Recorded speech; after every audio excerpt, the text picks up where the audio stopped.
konsultasi zonasi. Zonasi ya. Yang daftar di sini siapa Pak? Yang daftar di sini mamanya. Oh, cucu atau? Ini cucu. Cucu ya? Ya, saya mbahnya ya. Oh ya, berarti mewakili ya? Mewakili. Ini tanggapannya Bapak dengan sistem saat ini pendaftaran gimana Pak? Ya, menurut saya ya sebenarnya pengennya saya sebagai masyarakat itu 50-50 Mas. Biar mutu SMP 1 itu sesuai harapan masyarakat Kabupaten Tegal, sekolah terfavorit dulu Mas. Jadi kalau dengan sistem zonasi akhirnya sistem prestasinya kan kuotanya sedikit, zonasinya yang banyak. Itulah yang mempengaruhi nanti kualitas pendidikan SMP 1. Jadi sebaiknya ya 50-50 lah. 50, 40 terus yang apa ya Mas? Yang satunya itu ya dari afirmasi itu 10% gitu. Insya Allah nanti SMP 1 seperti tahun-tahun dulu. Ini cucunya ikutnya daftar yang apa Pak? Ya, Cucunya ikutnya daftar zonasi. zonasi. Karena dekat sih Mbak. Berapa meter Pak Dari sini dari BTN tuh Daile itu kurang paham ya itu. Deketin dari BTN ini Mas. Oh, Masuk. Ranking 130 hari ini Mas. 130 ya per hari. Peringkat 130. padahal berapa maksimal berapa? Kuotanya berapa? Kuotanya 140. Kuotanya berapa ya Mas? Kuota 140. 144 zonasi Mas. Kritis juga ini Pak. Iya, tapi enggak apa-apa.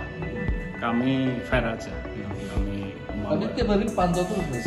Saya hampir tiap hari ke sini Mas, memantau. Memastikan ini. Kalau tergeser ya ke swasta, enggak apa-apa. Enggak pantau dari rumah Pak, kan ini online ya? Online kebetulan kami dekat ya mampir Mas.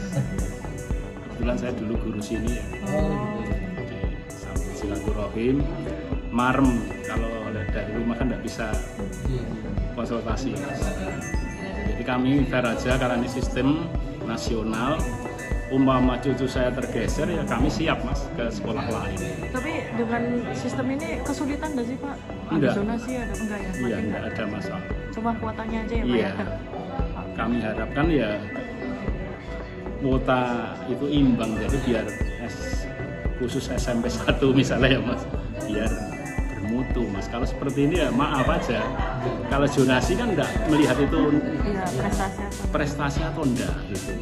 Ini Pendaftaran siswa baru tahun ini Ya. SMP 1 Selawi di luar ekspektasi. Biasanya tidak sebanyak ini Mas. Ini pendaftar 1138. Iya. Padahal kuota kita hanya 288. Jadi terbuang banyak sekali. Iya. Itu pertama. Itu yang 1000 sekian itu domisili Selawi semua tuh dari luar kota? Ada dari luar juga, iya. Kecamatan Selawi dan luar Selawi juga banyak. Mereka biasanya yang merasa punya prestasi, Heeh. kemudian merasa nilainya bagus, udah jauh pun akan menuju ke SMP 1 Selawi. Penyebabnya apa ya Bu? Kenapa melonjak seperti itu Bu? Iya, itu saya sendiri kurang tahu. Karena apa? Walaupun semua sekolah dikatakan sama, Iya. disamakan, tapi pada kenyataannya masyarakat itu masih apa namanya ya, SMP 1 itu sebagai SMP favorit. Iya, image-nya ya. Image-nya masih tertanam di situ, dan tidak hanya image sebetulnya, memang prestasinya memang banyak bermunculan dari SMP 1 Selawi. Mas. Iya. Iya. Terus dari 200 berapa itu tadi? 288. Kuotanya itu yang diterima. Berarti nanti kuotanya cuma 200 ya? Iya, kuota 288 Iya. itu terdiri dari 4 jalur. Iya. Ya. Jalur zonasi 144. Iya. Terus prestasi 72. Terus afirmasi 58. Ini yang punya KIP yang 48. Kemudian satunya mutasi perpindahan orang tua itu hanya 14.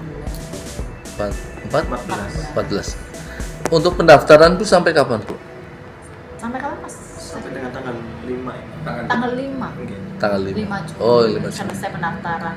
Berarti ambil jalur ya Mas? Iya, pilih jalur Pilih sampai- jalur itu tanggal sampai 5. Oh, tanggal 5. Iya. Ditutup sampai tanggal Tanggal Tanggal 5. Tanggal 5 itu ya? Iya, tanggal foto, terus pengumuman tanggal 11. 11. Nanti rentang ini ada verifikasi berkas faktual yang antara tanggal 6 sampai 8 gitu. Yang kira-kira berkasnya, wah kayaknya meragukan gitu. Kita undang, anaknya kita undang, orang tua kita undang, membawa berkas. Itu kan dibuka waktu itu sejak tanggal 15 ya. 15 untuk masyarakat mulai menginput data dan diverifikasi oleh panitia SMP. Jadi aplikasi itu memang hanya di setel untuk tim SMP itu memverifikasi data yang dimasukkan oleh masyarakat saja. Jadi semua yang berhubungan data dari awalnya dari peserta didik itu sendiri. Jadi ada kesalahan dan sebagainya di awal waktu itu kami hanya verifikasi, jadi tidak bisa mengubah data. Nah untuk aplikasi yang digunakan itu menggunakan aplikasi PPDB Kabupaten Tegal yang dikeluarkan oleh Dinas Dikbud. Itu serentak satu kabupaten menggunakan aplikasi itu untuk pemilihan jalur masuk SMP. Kemudian di SMP hanya memverifikasi data-data yang masuk. Kalau misalkan nanti terjadi ada kesalahan dalam input data, maka di verifikasi itu kami hanya menghubungi siswa yang bersangkutan untuk mengubah datanya. Jadi mengupload ulang, kemudian diverifikasi lagi. Jadi semuanya secara otomatis berdasarkan data yang diinput siswa saja. Untuk zonasi Pak, berapa kilometer titik terjauh Pak? Untuk sementara ada min 500-an tadi, ada terbaca di situ. Berarti perkiraan kalau misalkan itu dibayangkan punya MDTU kan 1 km, ditambah 1 km, sementara terjauh berarti sekitar 500 meter. 500 meter. 500 meter terjauh. Oh iya. Kalau misalkan dilihat berdasarkan aplikasi, tapi ini kan masih berkembang sampai nanti tanggal 5 begitu. Jangan lupa follow, like, dan subscribe sosial media Tribun Pantura. Download Tribun X sekarang, menghadirkan lokal menjadi Indonesia.